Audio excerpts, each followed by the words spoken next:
ശ്രീ ജോസ് ലീബ, എങ്ങനെയാണ് ഇന്ന് ഇസ്രയേലിന്റെ പകൽ കടന്നു പോകുന്നത്? എന്തെങ്കിലും തിരിച്ചടി ഇറാന് നൽകുമോ ഒരു ചർച്ച എല്ലായിടത്തും ഉണ്ടല്ലോ. എങ്ങനെയാണ് അവിടെ നിന്ന് താങ്കൾക്ക് പറയാൻ കഴിയുന്നത്? എന്താണ് അവിടുത്തെ ഒരു അവസ്ഥ?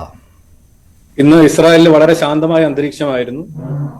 സിറ്റീസും അതേപോലെ ഓഫീസുകളെല്ലാം സാധാരണ നിലയിൽ പ്രവർത്തിച്ചു. കാരണം ഇന്ന് വൈകിട്ട് 6 മണി മുതൽ 4-ാം തീയതി വരെയാണ് ഇസ്രായേലിലെ റോഷ് ഹഷന എന്ന് പറയുന്ന ന്യൂ ഇയർ സെലിബ്രേഷൻ നടക്കുന്നത്.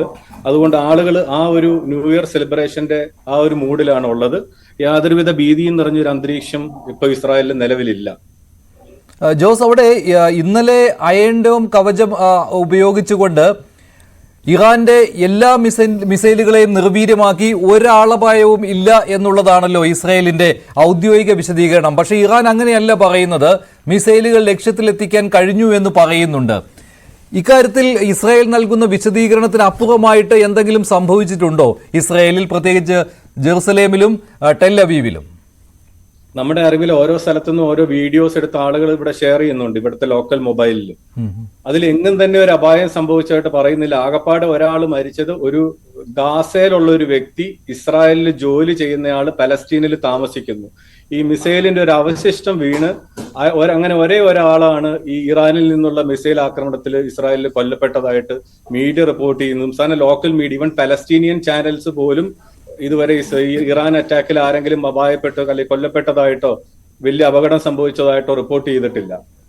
ഈ ചില സ്കൂളുകൾക്ക് കേടുപാട് പറ്റി എന്ന രീതിയിലുള്ള ദൃശ്യങ്ങളൊക്കെ കാണുന്നുണ്ട്. റോയിറ്റേഴ്സിന്റെ AP-യുടെ ദൃശ്യങ്ങളിൽ പോലും അങ്ങനെ കാണുന്നുണ്ട്. അത് എന്താണ്? അത് എങ്ങനെ, എന്തെങ്കിലും ആളപായം സംഭവിച്ച ദൃശ്യങ്ങളാണോ? അതൊരു സ്കൂളിലും ഒരു റെസ്റ്റോറന്റിലും മിസൈൽ പതിച്ചു, പക്ഷെ ആളപായം ഒന്നും ഉണ്ടായിട്ടില്ല. അവിടെ അത് ക്ലോസ് ചെയ്ത് കിടന്ന റെസ്റ്റോറന്റും സ്കൂളും ആയിരുന്നു. ഓഹോ, ജോസഫ്, മറ്റൊരു കാര്യം എന്ന് പറയുന്നത്, ഇന്നലെ നേരത്തെ തന്നെ മുന്നറിയിപ്പ് കിട്ടിയിരുന്നുവല്ലോ. അതായത് ഇറാൻ മിസൈലുകൾ അയക്കും ഇസ്രായേലിലേക്ക്. അതിന്റെ സൂചന കിട്ടിയപ്പോൾ തന്നെ ഇസ്രായേലി ജനതയ്ക്ക് മുഴുവനും മുന്നറിയിപ്പ് കിട്ടുകയായിരുന്നുവല്ലോ ഒരേ സമയത്ത് തന്നെ. അതിനുശേഷം എന്തെങ്കിലും, ഈ ആക്രമണത്തിന് ശേഷം എന്തെങ്കിലും പ്രത്യേക നിർദ്ദേശങ്ങൾ നൽകിയിട്ടുണ്ടോ ഇസ്രായേൽ സർക്കാരിന്റെ ഭാഗത്ത് നിന്ന്? പ്രത്യേകിച്ച് നിർദ്ദേശങ്ങളൊന്നും പിന്നീട് ഉണ്ടായിട്ടില്ല. എല്ലാവരോടും സേഫ് ആയിട്ട് ബങ്കറിൽ ഇറങ്ങി അസ്യൂഷ്വൽ കണ്ടിന്യൂ ചെയ്തോളാൻ പറഞ്ഞു. അതേപോലെ തന്നെ ഇസ്രായേലിൽ ഇന്നലെ എല്ലായിടത്തും ഓറഞ്ച് അലേർട്ട് ആയിരുന്നു. ഡോം ഫ്രം സിസ്റ്റത്തിൽ കാണിക്കും അത് എവിടെയൊക്കെയാണ് ഓറഞ്ച് അലേർട്ട് അല്ലെങ്കിൽ റെഡ് അലേർട്ട് ഉണ്ടോ. പക്ഷെ ഇന്നലെ വൈകുന്നേരം ഈ ഒരു അറ്റാക്ക് കഴിഞ്ഞ് ഒരു 1.5 മണിക്കൂർ കഴിഞ്ഞപ്പോഴത്തെ ഓട്ടോമാറ്റിക് ആയിട്ട് ഇതെല്ലാം ഗ്രീൻ സോൺ ആക്കി മാറി. അപ്പൊ നമ്മൾ സിസ്റ്റത്തിൽ നോക്കുമ്പോൾ തന്നെ നമുക്ക് കാണുന്നത് എങ്ങും അപായ അല്ലെങ്കിൽ യുദ്ധം ഇനി ഉണ്ടാകാനുള്ള സാധ്യത, ഒരു വാർ സോൺ അല്ലെങ്കിൽ അങ്ങനെ ഒരു ഏരിയയിലും തന്നെ പ്രശ്നങ്ങളില്ല. അപ്പോഴും പ്രശ്നങ്ങൾ കാണിക്കുന്നത് ഇസ്രായേലിന്റെ ബോർഡർ പ്രദേശങ്ങളിൽ മാത്രം കുറച്ച് ടെൻഷൻസ് ഉണ്ട്. അവിടെ ഈ ഹിസ്ബുള്ളയുടെ ലെബനനിൽ നിന്ന് വരുന്ന മിസൈലുകൾ എപ്പോഴും വീഴുന്നത് ഈ ഒരേ പ്രദേശത്താണ്. കിര്യാത് ഷിമോണ, സെദ്രോത്ത്, അങ്ങനെ ആ ഏരിയയിൽ മാത്രം പ്രശ്നങ്ങളുള്ളൂ. വേറെ ഒരു സ്ഥലത്തും പിന്നീട് ഒരു പ്രശ്നം ഉണ്ടായില്ല. ജനജീവിതം ഇന്ന് രാവിലെ സാധാരണ പോലെ തന്നെ ഞാനിന്ന് ജെറുസലേം ടൗണിലൂടെയും എല്ലാം ഡ്രൈവ് ചെയ്തു. എങ്ങും ഒരു പ്രോബ്ലം കാണാൻ സാധിച്ചില്ല. എല്ലാ കടകളും അസ് യൂഷ്വൽ സാധാരണ പോലെ തുറന്ന് പ്രവർത്തിക്കുന്നുണ്ട്. ആളുകൾ എല്ലാവരും അങ്ങനെ ട്രാവൽ ചെയ്യുന്നു. നല്ല ട്രാഫിക് ഉണ്ടായിരുന്നു. അങ്ങനെ ഒരു വാറ് നടക്കുന്ന ഒരു പ്രതീതി ഇല്ല ഇവിടെ. അതാണ് ഒരു പ്രത്യേക കാര്യം. നമ്മൾ TV-യിൽ കാണുമ്പോൾ അല്ലെങ്കിൽ നാട്ടിൽ വെച്ച് കാണുമ്പോൾ എല്ലാം ഇവിടെ ഭയങ്കര ഒരു സംഘർഷാവസ്ഥയാണെന്നുള്ള ഒരു ഫീലാണ് ആളുകൾ.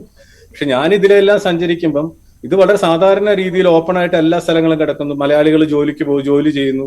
ആർക്കും ഫോൺ ചെയ്തിട്ട്, എന്നാലും ഇനി ഇറാനെ അറ്റാക്ക് ചെയ്യും, ഇസ്രായേൽ പറഞ്ഞിട്ടുണ്ട് ആണവ ഏരിയയും അതേപോലെ മറ്റു സ്ഥലങ്ങളിലേക്ക് ഒരു അറ്റാക്ക് ഉണ്ടാവും എന്ന് പറഞ്ഞിട്ടുള്ളത് കൊണ്ട് അതെപ്പോ സംഭവിക്കും എന്നുള്ളൊരു ചെറിയ ചിന്ത ആളുകളിലുണ്ട്. അതല്ലാതെ വേറൊരു ഭീതിയായിട്ടൊന്നും എങ്ങും തന്നെ കാണാൻ സാധിച്ചിട്ടില്ല. നിങ്ങളുടേതായ വാട്സപ്പ് കൂട്ടായ്മകളൊക്കെ ഉണ്ടല്ലോ അവിടെ, മലയാളികൾ അംഗങ്ങളായിട്ടുള്ള, അവരൊക്കെ ഷെയർ ചെയ്യുന്ന കാര്യങ്ങൾ എന്തെല്ലാമാണ്? ഇന്നലെ രാത്രി അത്രയ്ക്ക് ഒരു ഭീതി ഉണ്ടാക്കുന്ന ഒരു അന്തരീക്ഷം ആയിരുന്നു?